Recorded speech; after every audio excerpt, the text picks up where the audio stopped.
لاہور کی ہیرا منڈی کے ایک پرانے کوٹھے میں رضیہ نے آنکھ کھولی۔ اس کی ماں بھی گانے بجانے کے فن سے وابستہ تھی اور بچپن سے ہی رضیہ نے گھنگروں کی جھنکار اور طبلے کی تھاپ سنی تھی۔ وہ نادان تھی، دنیا کی تلخیوں سے بے خبر، لیکن پھر وہ دن آیا جب ضیاء کے ماشاء اللہ نے سب کچھ بدل دیا۔ حکومت کی طرف سے کوٹھے یا چکلے کے دروازے توڑ دیے گئے، عورتوں کو گھسیٹ کر باہر نکالا گیا۔ رضیہ کی ماں چیختی رہی، ہم کہاں جائیں گے، ہمارا گناہ کیا ہے۔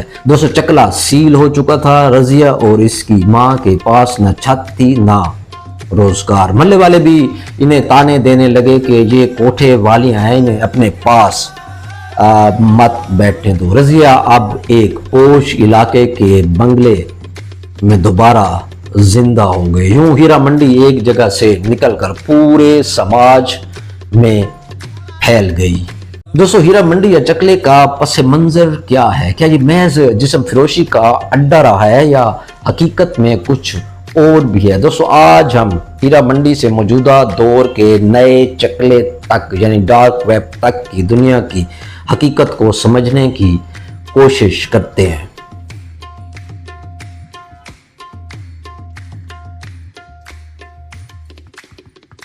ہیرا منڈی کے بارے میں عام طور پر لوگ صرف اسے بازار حسن سمجھتے ہیں، لیکن اس کے کئی ایسے پہلو ہیں جو زیادہ تر لوگوں کو معلوم نہیں ہے۔ میں آپ کو ایک ایسی حقیقت بتاتا ہوں جو کم سنی جاتی ہے۔ لاہور کی ہیرا منڈی صرف طوائفوں اور کوٹھوں کی جگہ نہیں تھی، بلکہ یہ موسیقی اور کلاسیکی فنون کا سب سے بڑا اسکول بھی تھا۔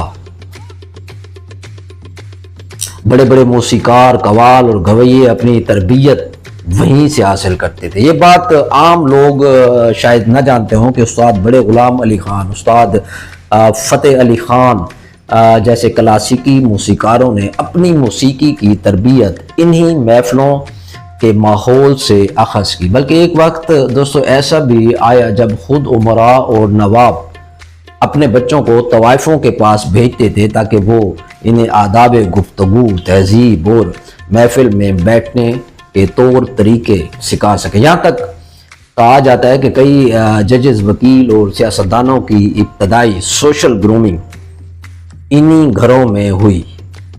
دور میں جب لاہور میں کنٹونمنٹ بنائے گئے تو فوجیوں کے لیے ہیرا منڈی کو ایک لیگل ریڈ لائٹ ایریا کے طور پر رجسٹرڈ کیا گیا۔ اس وقت ہر طوائف کو ایک سرکاری ہیلتھ کارڈ جاری کیا جاتا تھا جو انہیں باقاعدہ میڈیکل چیک اپ کے لیے بھیجا جاتا تھا تاکہ فوجیوں کو ان سے کوئی بیماری نہ لگے۔ یہ حقیقت آج بہت کم لوگوں کو معلوم ہے کہ ریاست خود ان کوٹھوں یا چکلوں کو ریگولیٹ کرتی تھی۔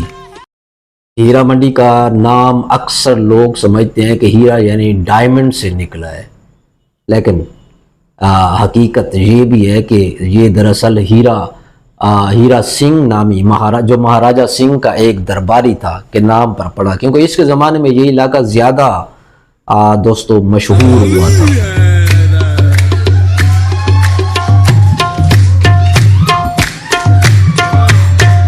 برصغیر کی تاریخ میں اس محلے نے صدیوں تک تہذیب، موسیقی اور رقص کو اپنے دامن میں سمیٹے رکھا۔ مغلوں کے دور میں یہ محلہ محض جسم فروشی کا اڈا نہیں بلکہ تہذیب اور ثقافت کا گہوارہ تھا۔ یہاں کی طوائفیں محفلوں کو زندہ رکھتی تھی۔ وہ صرف رقص اور موسیقی ہی نہیں بلکہ زبان، آداب کی باریکیاں بھی سکھاتی تھیں۔ ان کے کوٹھے امراء اور شہزادوں کی محفلوں کا حصہ تھے، جہاں شاعری ہوتی، غزلیں گائی جاتی اور موسیقی کی دھنیں بجائی جاتی۔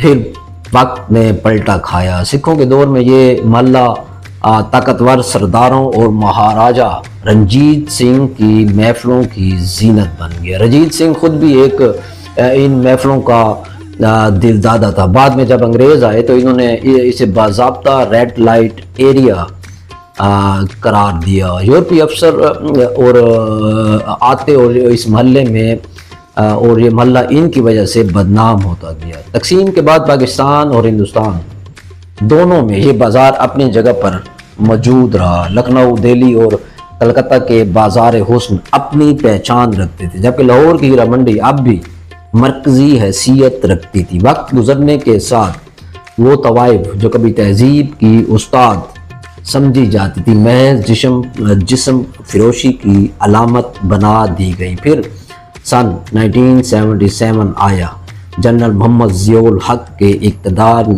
اس نے اقتدار پر قبضہ کیا اور اسلامائزیشن کے نام پر اعلان کیا کہ ملک سے چکلوں کو ہمیشہ کے لیے ختم کر دیا جائے گا۔ مگر یہ صرف دوستو ظاہری صفائی تھی، جسم فروشی ختم نہ ہوئی۔ وہ عورتیں جنہیں اچانک بے گھر اور بے روزگار کر دیا گیا وہ کہاں جاتی؟ ریاست نے انہیں کوئی متبادل بھی نہیں دیا تھا۔ وہی طوائفیں اپوش علاقوں کے بنگلوں، کوٹھیوں اور ہوٹلوں میں منتقل ہو گئیں۔ جہاں کبھی ایک محلہ اس کاروبار کا مرکز تھا، پورے ملک میں اس کا پھیلاؤ ہو گیا۔ کوٹھے ختم ہوئے لیکن بازار حسن خفیہ شکل میں، اپنی بھیانک شکل میں دوستو زندہ رہا۔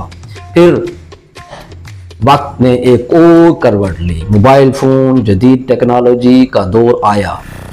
اب وہی پیغام جو پہلے جھروکوں سے گاہک کو دیا جاتا تھا، ایک ایس ایم ایس، ایک واٹس ایپ کال یا سوشل میڈیا کے خفیہ گروپ میں بھیجا جانے لگا۔ پرانے دلال اب ایجنٹ بن گئے۔ فیس بک، انسٹاگرام اور دیگر ایپ پر خفیہ پروفائلز کے ذریعے وہی کاروبار دوستو جاری رہا، لیکن یہ سب بھی ایک ابتدائی شکل تھی۔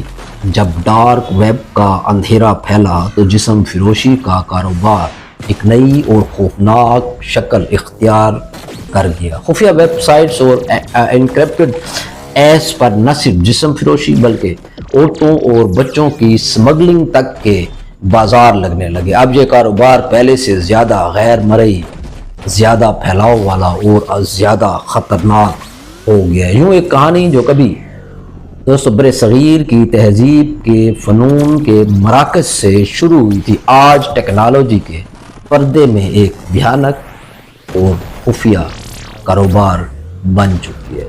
جھروکوں کے گھنگرو خاموش ہو گئے، مگر ان کی باز گشت اب موبائل فون کی اسکرینوں، خفیہ کالوں، خفیہ ویڈیو لیکس اور انٹرنیٹ کے اندھیروں میں سنائی دیتی ہے۔ تو دوستو یہ تھا ہمارا آج کا ٹاپک۔ اگر آپ کو ویڈیو پسند آئی ہو تو چینل کو ضرور سبسکرائب کیجیے گا۔ آپ کا بہت شکریہ۔